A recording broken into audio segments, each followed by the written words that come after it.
Welcome back to another video, and today I'll be customizing the Annis Zr350. This is very controversial, seeing how they made the Banshee seem like Rx7 instead of a fiber, which is weird.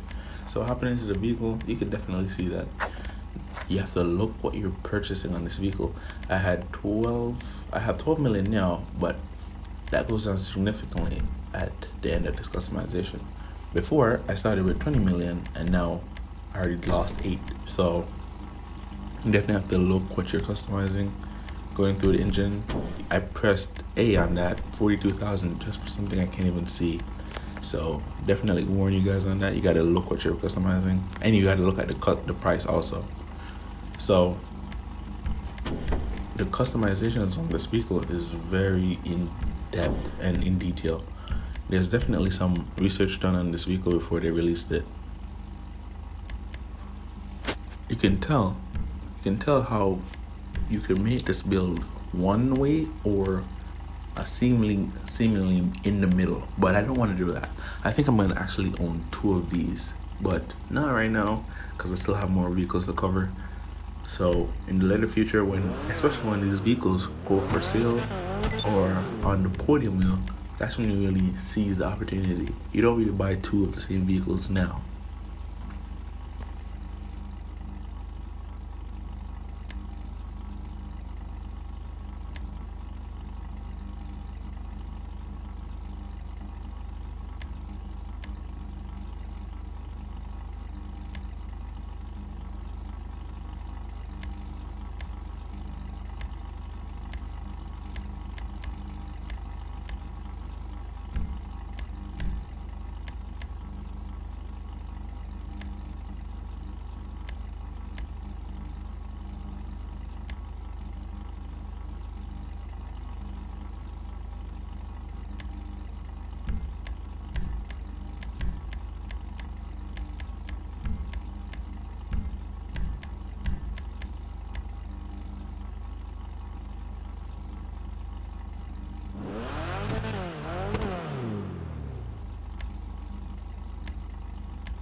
This is actually surprising to me. This red see-through hood. I'm not sure if it's reactive to like you could see through you could see the motor moving. I didn't see any moving parts in the engine. I didn't really pay attention to it because it's kind of ricey, but it's kind of strange how they put the attention to detail, but the game is kind of like, you could tell that it dropped a few frames, but they definitely sacrificed it with good customizations. This update is not garbage at all, but it's just not as much content on day one. There's tons of things I gotta get into, and this, you'd be surprised. And they also have another taillight thing. You could see there's this glass on the taillight. I'll show you. I'll make reference to it when I see it. And I'm not sure what they're trying to get at. I don't really like it, but it's a good add to the game.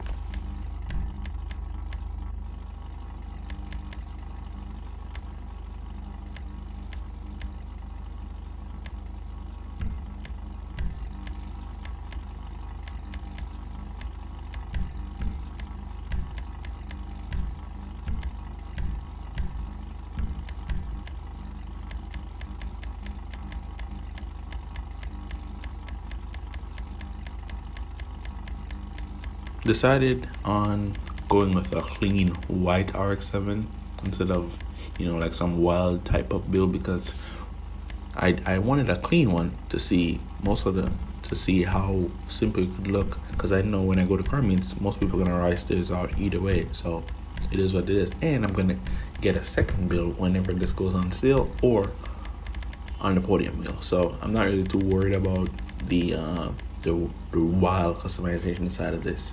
So pretty much a clean, realistic variant, what I would do to this vehicle in real life. That's what you guys are seeing.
As I said before, the taillights, as you'd see in the next clip, the taillights it's just weird.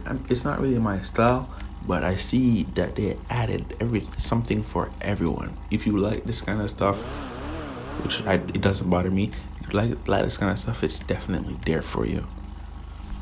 Which is just you could tell I'm just looking at it like, I'm not sure.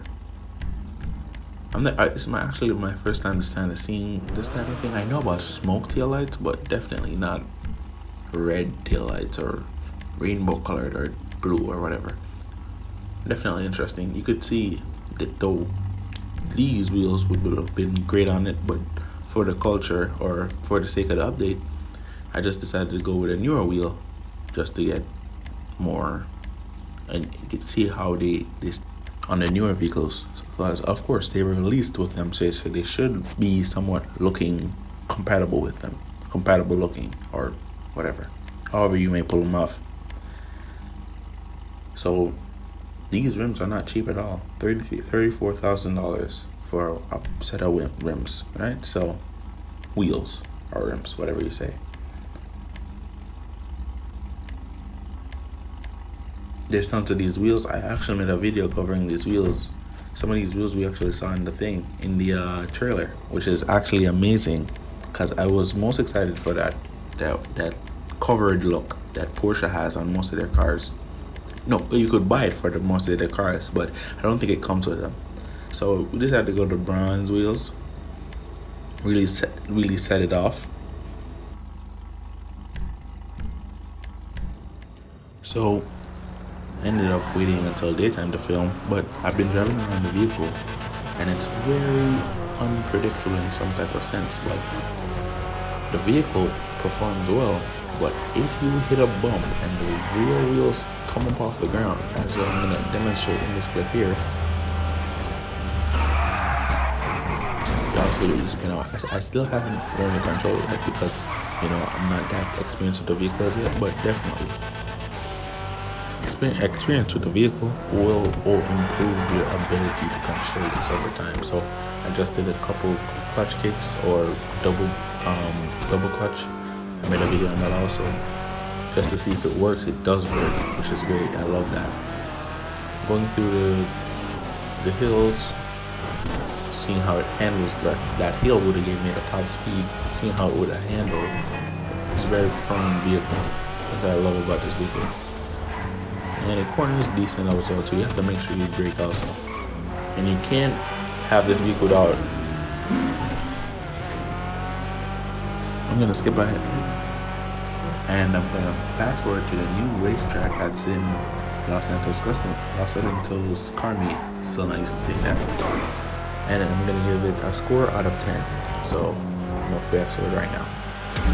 So driving at the racetrack, I'm trying to get my time below 1 minute flat or less. So I'm trying to get a 59-second or 1 minute time. So with my highest being 105, I know I could definitely do it. And then this vehicle being so speed, high-end top speed, it's definitely achievable in this vehicle. So if you get it out of the corners quick enough, you can definitely focus on the straights. The straights are the majority of this track.